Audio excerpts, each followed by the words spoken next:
కుటుంబం సహ పరివార క్షేమ స్థైర్య ధైర్య విజయ అభయ ఆయు ఆరోగ్య ఐశ్వర్యం అభివృద్ధి సిద్ధ్యర్థం ధర్మార్థ మోక్ష చతుర్విధ ఫల పురుషార్థ సిద్ధ్యర్థం మమ చింతిత మనోభీష్ట నివృత్తి అర్థం మమ నూతన కళ్యాణ శుభ సమయే సంపూర్ణ సత్యనారాయణ స్వామి అనుగ్రహ కటాక్ష సిద్ధి అర్థం రమా సహిత వీర వెంకట సత్యనారాయణ వ్రతం కుడి చేతిలో అడుగుతున్నారు. అప్పుడు నారదుడు ఏం చేశాడు? మన గురించి చెప్పాడు. ఏమని? అయ్యా దేవుడా, మహానుభావ, అన్ని లోకాలను నువ్వు పరిపాలిస్తున్నావు, కానీ భూమి మీద ఉన్న మనుషులు ఎందుకు స్వామి విచ్చలవిడిగా వదిలేశావు? భూమి మీద ఉన్న మనుషులందరికీ, భక్తులందరూ కూడా తినడానికి లేక, కట్టుకోవడానికి మంచి బట్టలు లేక, ఇవన్నీ కొనుక్కోవడానికి డబ్బులు లేక భూమి మీద ప్రజలు కష్టాలు పడుతున్నారు. భూమి మీద మనుషులు పడుతున్న కష్టాలని కూడా పోయి వాళ్ళకు శుభం జరగాలంటే ఏం చేయాలి అని అడిగారట. అప్పుడు శ్రీ మహావిష్ణువు భూమి మీద ఉన్నటువంటి మనుషుల కష్టాలు పోవాలని చక్కటి ప్రశ్న వేశావయ్యా నారదుడా.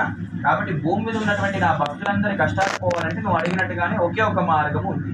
అదేమిటంటే సాక్షాత్తు సత్యనారాయణ స్వామి వ్రతమని చెప్పారట. ఎవరైతే వారింట్లో ఈ సత్యనారాయణ వ్రతం పెట్టుకొని 10 మంది చుట్టుపక్కల వాళ్ళని, చుట్టాలని, బంధువులని, మిత్రులను పిలుచుకొని వచ్చి, ఒక బ్రాహ్మణి పిలుచుకొని వచ్చి, ఎవరైతే భక్తితో శ్రద్ధతో సత్యనారాయణ వ్రతం చేసి ఇంటికి వచ్చిన 10 మందికి భోజనాలు పెట్టి గడపేపి తృప్తిగా సాగనంపుతారో, ఈ యొక్క వ్రతాన్ని సంవత్సరానికి ఒక 6 నెలలకు, నెలకొక్కసారి, సంవత్సరానికి ఒకసారి ఎవరైతే ఇంట్లో చేసుకుంటూ ఉంటారో వారి ఇంట్లో అన్ని కష్టాలపై డబ్బు దొరికి మనశ్శాంతి ఉంటుందని చెప్పారు. అప్పుడు ఆ నారదుడు ఏమడుగుతున్నాడు?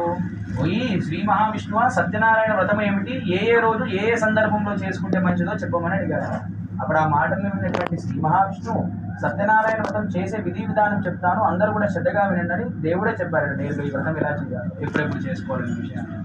ఈ సత్యనారాయణ వ్రతం అట కొత్తింట్లు కట్టుకున్నప్పుడు కొత్తింటి గృహప్రవేశంలో ఈ సత్యనారాయణ వ్రతం చేసుకుంటే చాలట ఆ కొత్తింట్లో అన్ని శుభాలు జరుగుతాయట. కొత్తగా పెళ్ళైన జంటను కూర్చోబెట్టి సత్యనారాయణ వ్రతం చేయిస్తే ఆ కొత్తగా పెళ్ళైన జంటకు తొందరలో పిల్లలు పుడతారట, సంతాన ప్రాప్తి కలిసి ఆ తర్వాత వాళ్ళిద్దరు కూడా 100 ఏళ్ల పాటు కలిసిమెలిసి ఉంటారట పెళ్ళైన మరుసటి రోజు ఈ వ్రతం చేసుకుంటారు. అలాగే మనిషికి ఇంట్లో కష్టాలు వచ్చినప్పుడు, దుఃఖాలు వచ్చినప్పుడు, ఇంట్లో అప్పుల బాధలు ఎక్కువైనప్పుడు, ఇంట్లో ఊరికే గొడవలు కొట్లాటలు జరుగుతున్నప్పుడు, ఇంట్లో ఎవరికైనా ఆరోగ్యం బాగాలేనప్పుడు, అనుకున్న పనులు కూడా ఏమి జరగనప్పుడు ఈ సత్యనారాయణ వ్రతం చేసుకుంటే చాలట అనుకున్న పనులు జరుగుతాయట, అప్పుల బాధలు తీరిపోయి మనశ్శాంతి ఉండి ఇంట్లో గొడవలు కొట్లాటలు తగ్గి అందరి ఆరోగ్యం కూడా బాగుంటుందట. అంటే మనిషి అనేవాడట పుట్టినప్పటి నుంచి చనిపోయే లోపు సంవత్సరానికి ఒక్కసారైనా సత్యనారాయణ వ్రతం చేస్తూ ఒక్కసారని ఈ కథని వింటూ ఉండాలట. సంవత్సరానికి ఒక్కసారి ఆ మనిషి ఈ కథ చేసుకొని ఈ కథని విన్నందువలన ఆ మనిషి ఎన్ని పాపాలు చేసినా సరే అన్ని పాపాలు కడిగేసుకొని రేపు ఆ మనిషి చనిపోయిన తర్వాత కూడా నరకానికి వెళ్ళేవారు కూడా స్వర్గానికి వెళ్తూ విష్ణుదేవుడి పాదాల దగ్గర పడతారట. ఎందుకు స్వర్గానికి వెళ్తారు అంటే వ్రతం చేసుకున్న పుణ్యము, ఈ కథ విన్న పుణ్యం వలన ఆ మనిషి నరకానికి కూడా పోడట, స్వర్గానికి వెళ్తారట. అంత గొప్పది ఈ సత్యనారాయణ వ్రతం చేసుకున్నా సరే, కనీసం కథలు విన్నా సరే పుణ్యమేనట మనందరికీ. ఇలా ఈ కథని ఇలా చేసుకోవాలట. ఈ సత్యనారాయణ వ్రతం చేసేవారు ఒక రోజు ముందుగానే బజారుకు వెళ్ళి పసుపు, కుంకుమ, అగరబత్తి, కర్పూరము, 5 రకాల పండ్లు, 5 కొబ్బరికాయలు, పాలు, పెరుగు, తేనె, చక్కెర మొదలగు అన్ని సామాగ్రి తీసుకొని ఇంటికి చేరుకోవాలట.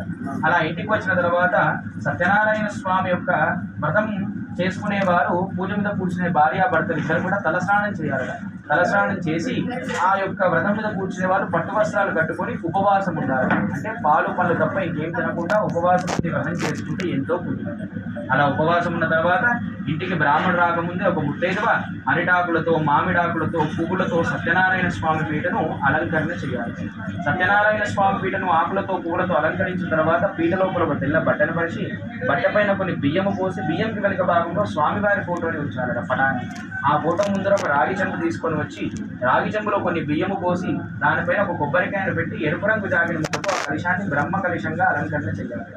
కలిశానికి 9 దిక్కుల 9 వక్కలతో నవగ్రహాలను కూర్చోబెట్టుకొని 5 రకాల పండ్లను కూర్చోబెట్టుకొని పసుపుతో చేసిన గౌరమ్మని కూడా కూర్చోబెట్టుకొని ఆ స్వామివారి విగ్రహాన్ని కూడా ప్రతిష్ఠ చేయాలట.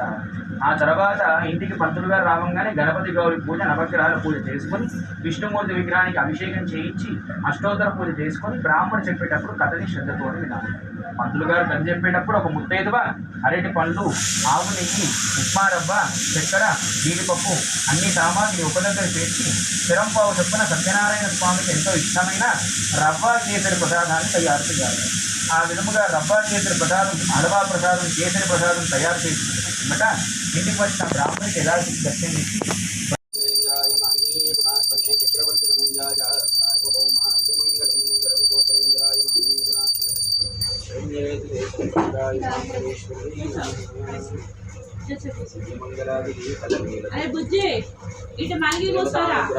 అమ్మ ఆరతి మొక్కోండి అందరూ. సత్యనారాయణ స్వామి భగవానికి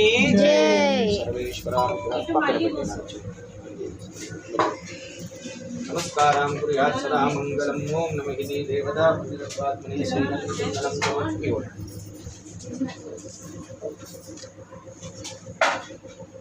అక్షంతలు రెండు పూరికలు పట్టుకొని కూర్చోండి.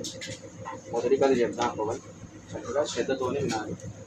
ఈ సత్యనారాయణ వ్రతంలో ముఖ్యమైన ఏమిటంటే కథలే. ఆ కథలు అనేటివి చెప్పినందుకు నాకు పుణ్యం అంట, విన్నందుకు మీకు ఫలితం. కాబట్టి 5 కథలు శ్రద్ధతో వినాల్సి ఉంటుంది. అరగంట సేపు ఉంటాయి. నవగ్రహాల పూజ, గణపతి పూజ చేసుకొని విష్ణుమూర్తి అభిషేకం చేసి కథ చెప్పకూడదు. వెళ్ళేటప్పుడు నేను ఈ కథలు చెప్పాను, మీ ఇద్దరిని అడుగుతాను. ఆ పాయింట్స్ కొన్ని అడుగుతాను. ఆ కథ నాకు అప్పచెప్తే నేను ఇంటికి పోతాను, నేను భోజనం మీకు భోజనం. ఇలా అంత శ్రద్ధతో వినాలి. అమ్మ వీళ్ళకి కొంగుమూడి వేసాను.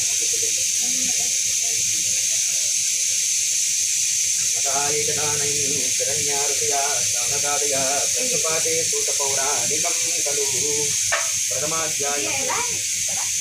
ఇదే మామూలుగా ముడేయండి, ఒక ముడి అంటే. ప్రథమాధ్యాయం ప్రారంభ. మళ్ళీ మా భవనికి ఫోన్ వస్తే వెళ్ళిపోతాడు అని మూడే సెట్ పోడుగా.